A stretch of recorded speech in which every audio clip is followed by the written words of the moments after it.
My sister called me a loser and told me not to show up for Christmas. So I didn't, and neither did her rent, her utilities, or the next tuition payment. My name is Sarah, and this is about how my sister Jessica learned the hard way that actions have consequences. To understand this story, you need to know about my relationship with my family. I'm 28, work in software development, and I've always been what you might call the responsible one. My sister Jessica is 24, a graduate student pursuing her master's in psychology, and she's always been the golden child. Mom and Dad adore her, constantly bragging about her academic achievements, while I've been treated more like the family ATM than an actual daughter. Don't get me wrong, I love my family. But over the years, I've noticed a pattern. When Jessica needed her undergraduate loans paid off so she wouldn't graduate with debt, guess who Mom and Dad asked to help out? When she wanted to study abroad in France for a semester but couldn't afford it, who do you think funded that dream? When she needed a car, an apartment deposit, or help with living expenses, they always came to me with sob stories about how family helps family. The thing is, I never minded helping. I make good money, 6 figures, and I don't have many expenses. I live modestly, save aggressively, and I genuinely wanted to see Jessica succeed. What bothered me was the lack of gratitude and the growing sense of entitlement that came with each request. This all came to a head last December, about 7 months ago now. I had driven the 3 hours to my parents' house for our annual Christmas planning dinner. It's this tradition we've had since Jessica and I were kids. The first Sunday in December, we all get together to plan the holiday menu, exchange gift lists, and coordinate schedules. I walked into the living room where everyone was gathered and immediately felt the tension. Jessica was sitting cross-legged on the floor, surrounded by textbooks and her laptop, clearly stressed about something. Mom was fussing over her, bringing her tea and asking if she needed anything. Dad was reading some research paper Jessica had written, nodding approvingly. "Hey everyone," I said, setting down the bottle of wine I'd brought. Jessica barely looked up. "Oh, hi Sarah." Mom gave me a quick hug. "How was the drive, honey?" "Fine," I said, settling into my usual spot on the couch. "So what's the plan for Christmas this year?" That's when Jessica exploded. "You know what, Sarah? I'm so sick of this," she said, slamming her laptop shut. "Every year it's the same thing. You show up here acting like you're so generous and wonderful, but you just make everything about you." I was stunned. "What are you talking about?" "You know exactly what I'm talking about," she continued, her voice getting louder. "You throw money around like it makes you important, but you're just a code monkey who got lucky. You act like you're better than everyone else because you make decent money, but you have no real accomplishments. No advanced degree, no meaningful relationships, no real purpose in life." The room went dead silent. Mom and Dad looked uncomfortable but didn't say anything to defend me. "Jessica, that's not fair," I started. "No, let me finish," she interrupted. "I'm trying to make something of myself here. I'm working on research that could actually help people. I'm building a real career, and every family gathering becomes the Sarah show where everyone has to be grateful for whatever scraps you throw our way." I felt my face burning with embarrassment and hurt. "I've never asked for gratitude." "Bullshit," Jessica snapped. "You love playing the martyr. Poor Sarah, working so hard to support her ungrateful family. Well, you know what? I don't need your pity money anymore. I don't need you acting like you're doing me some huge favor by existing." She stood up, gathering her papers. "And honestly, I don't think you should come to Christmas this year. The family needs a break from your whole wounded benefactor act. Maybe stay home and count your money or whatever it is you do for fun." She stormed out of the room, and I heard her bedroom door slam upstairs. I looked at my parents, expecting them to say something, anything, to defend me or at least acknowledge how cruel Jessica had been. Instead, Dad cleared his throat uncomfortably. "She's under a lot of stress with her thesis," he said quietly. "You know how she gets." "Maybe it would be better if you didn't come this year," Mom added, not meeting my eyes. "Let things cool down." I sat there for a moment, processing what had just happened. My own parents were uninviting me from Christmas because Jessica had thrown a tantrum. After years of paying off her debts, funding her dreams, and never asking for anything in return, this was what I got. "Fine," I said, standing up. "I won't come to Christmas." I grabbed my coat and left without another word. The drive home was a blur of hurt and anger. I kept replaying Jessica's words in my head. Code monkey who got lucky. No real accomplishments. No meaningful relationships. Each phrase hit like a physical blow. But as I sat in my apartment that night, something shifted. The hurt was still there, but underneath it, I felt something else, determination. Jessica wanted to see what happened when I stopped being the family ATM? Fine. I'd show her exactly what that looked like. The first thing I did was open my laptop and start going through my financial records. Over the past 6 years, since Jessica started college, I had given my family, specifically Jessica, a total of $127,000. Let me break that down for you. $47,000 for undergraduate tuition and fees, $23,000 for her study abroad semester, $18,000 for her car, she wanted a reliable Honda. I paid cash, $15,000 for various living expenses during college, $12,000 for graduate school application fees, deposits, and moving expenses, $8,000 for her laptop, textbooks, and other essential school supplies, $4,000 for various emergencies over the years, and that didn't include smaller amounts, dinners out when I visited, gifts, plane tickets for family vacations she couldn't afford, random emergencies that always seemed to happen right before I got paid. I was conservative in my estimate, but between all the documented expenses and the smaller undocumented ones, I'd probably given them closer to $140,000 over 6 years. The thing is, none of this was given as loans. Every time, my parents approached it as family helping family, with the understanding that Jessica would pay it forward someday when she was established in her career. There were no written agreements, no payment schedules, nothing legally binding. But here's what Jessica didn't know: I had been covering a lot more than just the big expenses. After college, Jessica had moved into a nice apartment near her graduate school. The rent was $1,800 a month, which was way beyond what she could afford on her graduate assistant stipend of $1,600 monthly. So my parents had asked me to help with housing costs. I had been paying $1,200 of her rent every month for the past 2 years. Her utilities, electricity, internet, phone, I covered those too because her stipend barely covered food and transportation. And this semester, her final semester, I had prepaid her tuition of $8,500 because she was so close to finishing and it would be such a shame if financial stress derailed her thesis work. Jessica had no idea about most of these arrangements. As far as she knew, she was living independently and managing her finances like an adult. My parents had asked me to keep quiet about the extent of my support because they didn't want her to feel bad or dependent. Well, she wanted independence? She was about to get it. I started making phone calls the next morning. First, I called the utility companies. I had set up all of Jessica's utilities in my name because her credit was limited when she moved in, just student loans and one credit card she'd gotten senior year of college, and the utility companies wanted hefty deposits for new customers. It had seemed easier at the time to just put everything in my name.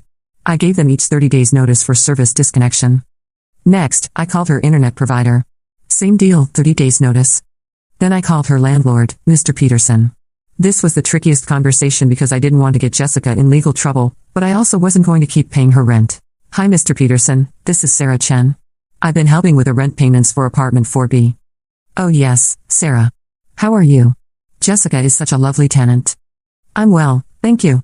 I'm calling to let you know that I won't be able to continue helping with the rent payments after this month. Jessica will need to handle the full amount going forward. There was a pause. Oh. Does Jessica know about this change? She will soon. I wanted to give you advance notice since you've been so understanding about the payment arrangement. I appreciate that. I'll need to talk to Jessica about this. The lease is in her name, so she'll be responsible for the full amount. Of course. Thanks for everything, Mr. Peterson. I prepaid tuition for Jessica Chen's spring semester. I explained to the Bursa representative. I need to request a refund of that payment. The student has decided to handle her own financial responsibilities going forward. I understand. We'll need you to fill out some paperwork, and there may be administrative fees involved, but we can process that refund. The student will then be responsible for paying the tuition by the deadline to avoid being dropped from classes. It took about 2 weeks of paperwork, phone calls, and a $100 administrative fee, but eventually, they processed the refund. Jessica would get a bill for spring tuition that she thought was already paid. The beautiful thing about all of this was that I wasn't doing anything vindictive or illegal. I was simply stopping my financial support. Every adult is responsible for their own living expenses, right? Jessica wanted to be treated like an independent adult who didn't need her sister's pity money. Done. I didn't hear from my family at all in December. No calls, no texts, no invitations to last-minute Christmas events. It stung, but it also confirmed that Jessica had been serious about not wanting me around. Christmas came and went. I actually had a lovely day. I volunteered at a local shelter in the morning, then had dinner with my friend Rachel and her family. It was peaceful and drama-free. The silence from my family during the holidays was deafening, but also oddly liberating. For the first time in years, I spent Christmas morning thinking about what I wanted to do instead of worrying about family drama or financial obligations. I made myself a nice breakfast, read a book, and actually enjoyed the peace. Meanwhile, I knew Jessica was probably struggling, but I hadn't anticipated just how quickly reality would hit her. She had always been somewhat sheltered from the practical aspects of adult life. Even during college, when she lived in dorms, most of her expenses were covered by scholarships, family contributions, or loans she didn't have to think about repaying immediately. Moving into her graduate apartment had been her first real taste of independence, except it wasn't really independence at all. It was just the illusion of independence, subsidized by me. I found out later that the first crisis hit on December 30th, When Jessica came home from visiting a friend to find her apartment freezing cold. The heat had been shut off. She called the gas company, confused and panicked, only to be told that the account had been closed per the account holder's request. But I'm the tenant, she had protested. Ma'am, the account is in the name of Sarah Chen. If you'd like to set up service in your name, we can do that, but you'll need to pay a deposit and connection fees. That's when Jessica started to piece together that something was very wrong. She called the electric company and got a similar story. Then the internet provider. Each call revealed another service that was in my name, not hers. She spent New Year's Eve at her friend Mike's apartment, frantically trying to figure out what was happening. When she called Mom and Dad, they claimed they were as confused as she was, though I found out later they knew exactly what was happening but didn't want to admit their role in the financial arrangements. Jessica, still not fully grasping the situation, assumed I had somehow made an error or that there was a computer glitch somewhere. She expected that when she called me, I would be horrified by the mistake and immediately fix everything. She had no idea that every single cancellation had been deliberate and carefully timed. The first sign that my plan was working came on January 2nd. I got a frantic call from Mom. Sarah, honey, we need to talk. Jessica is having some kind of financial crisis. I was at work, but I stepped outside to take the call. What kind of crisis? Well, apparently there was some mix-up with her utilities, and they got shut off. And her internet too. She's been staying with friends for the past few days because she has no heat or electricity.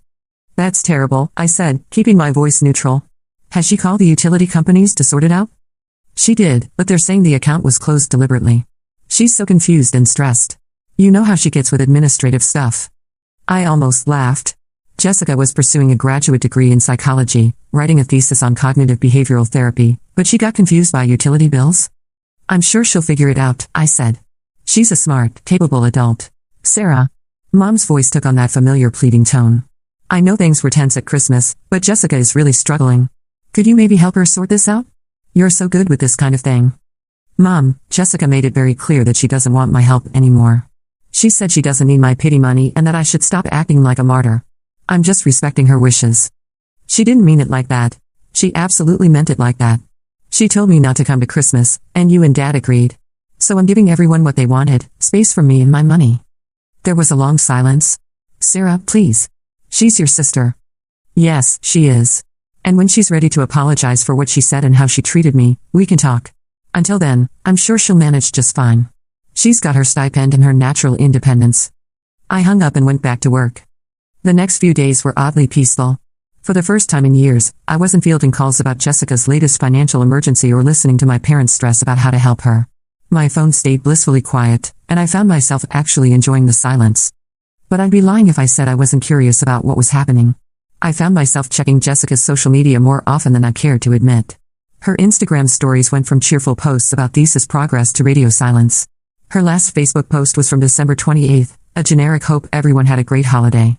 With a stock photo of Christmas lights. I wondered if she was starting to piece together what had happened, or if she was still convinced it was all some kind of administrative error that would magically resolve itself. 2 days later, Jessica called me directly. I almost didn't answer, but curiosity got the better of me. Sarah, what the hell did you do? She sounded panicked and angry. What do you mean? My utilities are shut off, my internet is disconnected, and now I got a bill from the university saying I owe money for spring tuition. What did you do? I took a deep breath. I stopped paying for things that aren't my responsibility. What are you talking about? You never paid for my utilities. Jessica, I've been paying for your electricity, gas, internet, and phone for 2 years. I've also been covering $1,200 of your rent every month. And I had prepaid your spring tuition, but I requested a refund. Silence. You're lying, she finally said, but her voice was uncertain. Ask Mom and Dad. Better yet, look at your lease and utility accounts. Check whose name is on everything. More silence. Why would you do this now? She whispered. Because you told me you didn't need my pity money anymore. You called me a loser with no real accomplishments and said I shouldn't come to Christmas. So I decided to respect your independence. Sarah, I was stressed. No, Jessica. You were cruel. And Mom and Dad backed you up. You all made it clear that my contributions weren't valued or even acknowledged. So I stopped contributing? You can't just cut me off like this. I have bills due, my thesis defense is in 2 months. You have a stipend. You have the same income thousands of other graduate students manage to live on. You'll figure it out. Sarah, please. I'm sorry, okay? I didn't mean what I said at Christmas. Which part didn't you mean? The part where you called me a code monkey who got lucky? The part where you said I have no real accomplishments? Or the part where you said I shouldn't come to Christmas because the family needed a break from me? She was crying now. I was just stressed about my thesis and you decided to take it out on the person who's been funding your life for 6 years. The person who paid off your undergraduate loans, funded your study abroad, bought your car, and has been secretly covering most of your living expenses. I didn't know about the rent and utilities, because Mom and Dad asked me to keep it quiet so you wouldn't feel dependent. Ironic, isn't it? Sarah, I can't afford my rent without your help. I'll get evicted. Then maybe you should have thought of that before you decided you didn't need my pity money. Please, I'm begging you. I'll do anything. I'll apologize to everyone, I'll make it right. Jessica, I'm not doing this to punish you. I'm doing this because you made it clear that my financial support was unwanted and unappreciated. You wanted independence, and I'm giving it to you. But my thesis will get written or it won't. That's up to you now. I hung up. Over the next week, I got calls from everyone. Mom, Dad, even some of Jessica's friends who somehow got my number. Everyone had the same message: I was being too harsh, Jessica was sorry, families should forgive and forget. The most infuriating call came from my Uncle Tom, Dad's brother, who had never shown much interest in our family dynamics before. Sarah, your father told me what's happening with Jessica, he said in that patronizing tone he used when he thought he was being wise. I know she said some hurtful things, but cutting off a young woman's utilities in the middle of winter? That's dangerous, sweetheart. Uncle Tom, Jessica is 24 years old with a graduate degree. She's perfectly capable of calling utility companies and setting up accounts in her own name. That's what every other adult in America does. But she's family. Yes, she is. And when she decided to attack me personally and tell me I wasn't welcome at Christmas, she made a choice about how she wanted to treat family. She was just stressed. You know what, Uncle Tom? I've been stressed too. I've been working full-time and supporting another adult's lifestyle for years, and I never took it out on anyone by calling them a loser with no real accomplishments. He was quiet for a moment. Your parents said you've been helping with expenses. I've given Jessica and our parents over $127,000 in the past 6 years. I paid off her undergraduate loans, funded her study abroad, bought her a car, and have been covering most of her living expenses without her even knowing it. And when I showed up to Christmas planning, she told me I was worthless and unwanted. Another pause. I didn't realize the extent. No one did, because I never made a big deal about it. I just quietly helped whenever asked. And this is what I got for it. Uncle Tom's tone shifted after that. Sarah, I'm sorry. I didn't understand the full situation. Nobody does, Tom. Everyone just sees Jessica struggling now and assumes I'm being cruel. But nobody wants to talk about the years of cruel words, or the fact that she's only struggling because she was living beyond her means on my dime. But here's the thing, none of them offered any real solutions. None of them said they would help Jessica financially. None of them acknowledged that what she had said was unacceptable. They just wanted me to go back to being the family ATM so their lives could return to normal. Even Uncle Tom, after his initial outrage, ended the call with, well, I hope you two can work this out, rather than offering to help Jessica himself. I found out later what happened during those first few weeks of January. Jessica had to take out emergency loans to pay her rent and get her utilities turned back on.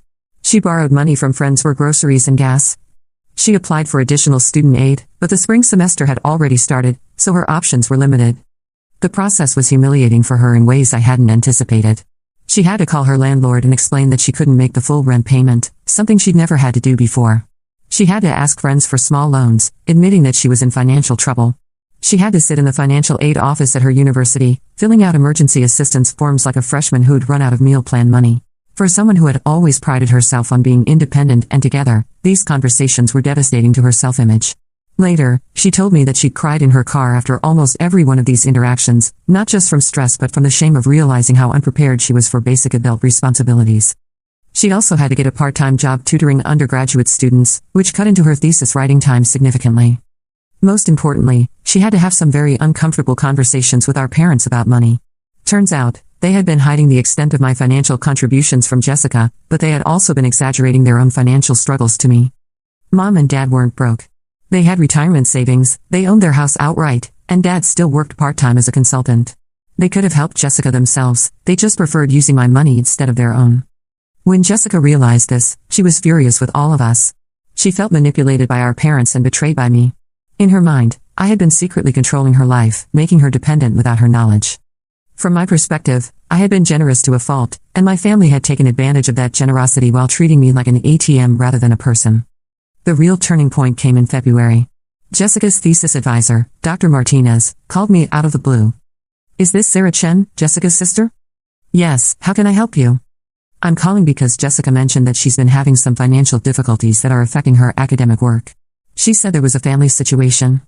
I sighed. Dr. Martinez, I appreciate your concern, but this is really between Jessica and me. I understand, but I wanted you to know that Jessica is one of my most promising graduate students. Her thesis research on trauma-informed therapy for adolescents could make a real difference in the field. It would be a shame if financial stress derailed her at this point. That stopped me short. Her thesis is on trauma-informed therapy? Yes, specifically working with teenagers who have experienced family dysfunction and neglect. Her research could help a lot of kids who don't have support systems. I felt something twist in my stomach. I didn't know that. She's very passionate about it. She's mentioned wanting to work with low-income families after graduation, kids who can't afford traditional therapy. It's really admirable work. After I hung up, I sat in my car for a long time thinking. I had been so focused on Jessica's words and actions that I hadn't really considered what she was actually studying or why. Trauma-informed therapy for kids from dysfunctional families? That hit close to home in ways I wasn't ready to examine. But I still wasn't ready to just forgive and forget. Words have consequences, and Jessica needed to understand that. The next breakthrough came in March. I got a text from Jessica. Sarah, I know you probably don't want to hear from me, but I need to tell you something. I talked to Mom and Dad about everything, all the money you've given over the years, how they asked you to keep it secret, all of it. I had no idea how much you've sacrificed for me. I'm not asking for anything, I just need you to know that I understand now how badly I screwed up. I didn't respond immediately, but I was curious. A few days later, another text, I got a job at the campus writing center. It doesn't pay much, but it's helping. I also applied for a research grant that might cover some expenses. I'm trying to figure this out on my own like you said I should. Then Mom told me about all the times they asked you for money when I was in college. I always wondered how they could afford to help me so much. I feel like such an idiot. And finally, I know I have no right to ask, but could we maybe talk? Not about money. I just miss my sister. That last text got to me. Despite everything, I missed her too. We met at a coffee shop halfway between our cities. Jessica looked tired and stressed, but also more mature somehow. Less entitled, more thoughtful. Thank you for meeting me, she said as we sat down with our drinks. You said you wanted to talk? I did. I need to apologize, and I need to explain, but mostly I need to apologize. She took a deep breath. Sarah, what I said at Christmas was unforgivable. I called you names, I dismissed your career and your life, and I basically told you that you weren't welcome in our family. There's no excuse for that. I nodded but didn't say anything. I was stressed about my thesis, and I was feeling overwhelmed, but that doesn't justify taking it out on you. Especially not you, considering everything you've done for me over the years. Jessica, did you really not know about the rent payments? The utilities? She shook her head. I swear I didn't. I knew Mom and Dad were helping me, but I thought it was coming from them.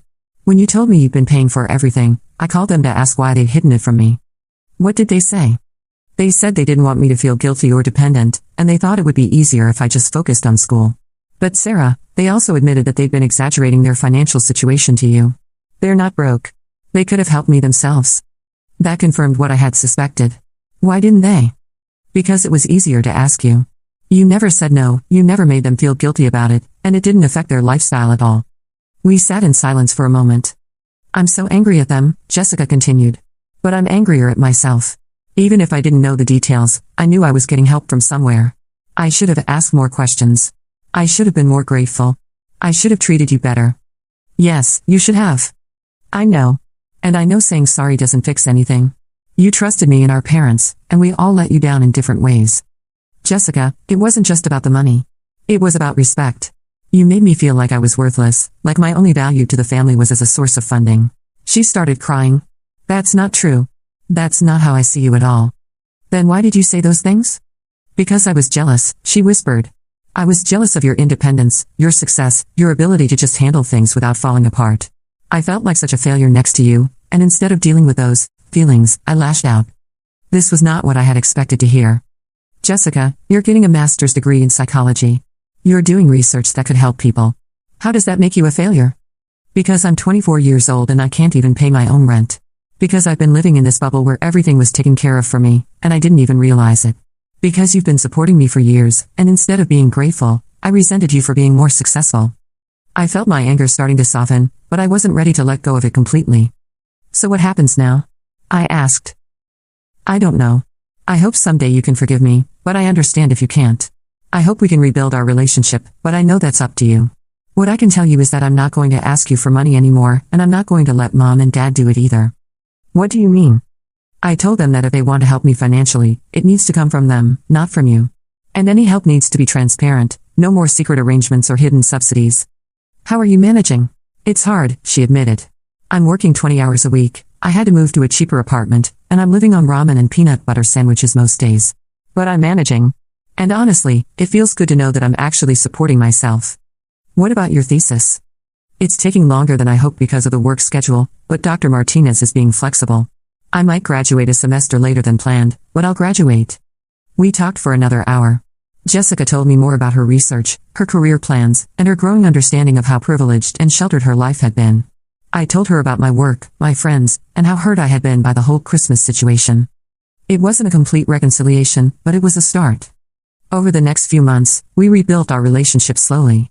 Jessica would text me updates about her thesis progress or funny stories from her tutoring job. I would share details about projects at work or books I was reading. We didn't talk about money or family drama, we just talked like sisters. The real test came in May, when Jessica defended her thesis. She had invited me to the defense, but I wasn't sure if I should go. We were getting along better, but I didn't want to send mixed signals about our relationship. In the end, I decided to go. Not because I had forgiven everything, but because I was genuinely proud of what she had accomplished. The thesis defense was impressive. Jessica presented her research on trauma-informed therapy with confidence and expertise. Her work focused on helping teenagers from chaotic family situations develop coping mechanisms and build healthy relationships. The irony wasn't lost on me. After the defense, we went out for dinner, just the two of us. Jessica had passed with flying colors and would graduate in 2 weeks. I'm proud of you, I told her over dessert. Thank you. That means everything to me. What's next? I got accepted to a PhD program at State University, she said. Full funding, tuition waiver plus a research assistantship that pays enough to live on. Jessica, that's amazing. I also got offered a job at a community mental health center, working with at-risk teens. It doesn't pay as much as the PhD program, but it's exactly what I want to do. Which one are you choosing? The job. I'm tired of being a student, and I want to start actually helping people. I smiled. I think that's the right choice. We finished dinner and walked to our cars. As we were saying goodbye, Jessica turned to me. Sarah, I need to ask you something, and I want you to be completely honest. Okay. Do you think you'll ever be able to fully forgive me for what I said at Christmas? I thought about it. I don't know. What you said really hurt me, and it changed how I see our family dynamics. But I'm proud of the person you're becoming, and I want us to have a relationship. Even if it's different than before? Maybe different is better. Maybe we needed to have this crisis to build something more honest. She hugged me, and for the first time in months, it felt natural. That brings me to now, 7 months after that terrible Christmas confrontation. Jessica graduated with her master's degree and started her job at the Community Mental Health Center. She's living in a tiny apartment, driving her Honda Civic with 200,000 miles on it, and learning to budget like a real adult. Our parents and I are still working things out. They've acknowledged that they took advantage of my generosity and that they handled the whole situation poorly. They've also started being more honest about their own finances and their ability to help Jessica when she needs it. Most importantly, they invited me to Christmas this year, and Jessica personally called to make sure I knew I was wanted and welcome. As for Jessica and me, we talk regularly now. Our relationship is different, more equal, more honest, and based on mutual respect rather than financial dependence. She's never asked me for money since that day in January when I cut off her utilities, and I've never offered. She's still paying off the emergency loan she had to take out during those first few months, but she's managing. She's even started a small emergency fund, which she's ridiculously proud of. The other day, she sent me a photo of her first paycheck from the mental health center with a caption, "Look, I'm a real adult now." I laughed and texted back, "You always were. You just needed to prove it to yourself." Do I regret cutting off financial support so abruptly? Sometimes. It was harsh, and it caused Jessica a lot of stress during an already difficult time in her life. But I don't regret standing up for myself. I don't regret demanding respect and appreciation. And I don't regret forcing my family to confront the unhealthy dynamics we had fallen into. Jessica learned that words have consequences and that financial independence is both challenging and empowering. My parents learned that they can't use one child as a bank account to support another. And I learned that sometimes the most loving thing you can do is stop enabling someone's dependence. We're all better for it, even if the process was painful. So that's my story. My sister called me a loser and told me not to show up for Christmas.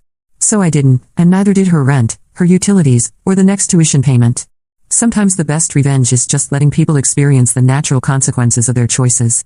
The funny thing is, it stopped being about revenge pretty quickly. Once I saw Jessica actually rising to the challenge and taking responsibility for her life, I stopped wanting to punish her and started wanting to support her growth, just not financially. This Christmas will be our first family holiday since the great blow-up of last year. Jessica is bringing homemade cookies, the only dessert she can afford to contribute. I'm bringing wine and my famous green bean casserole, and Mom and Dad are hosting with a promise that there will be no drama and no requests for money. I'm actually looking forward to it. We're not the same family we were before, but maybe we're a better one. And if anyone at Christmas dinner calls me a code monkey who got lucky, well, let's just say I know exactly what consequences look like now.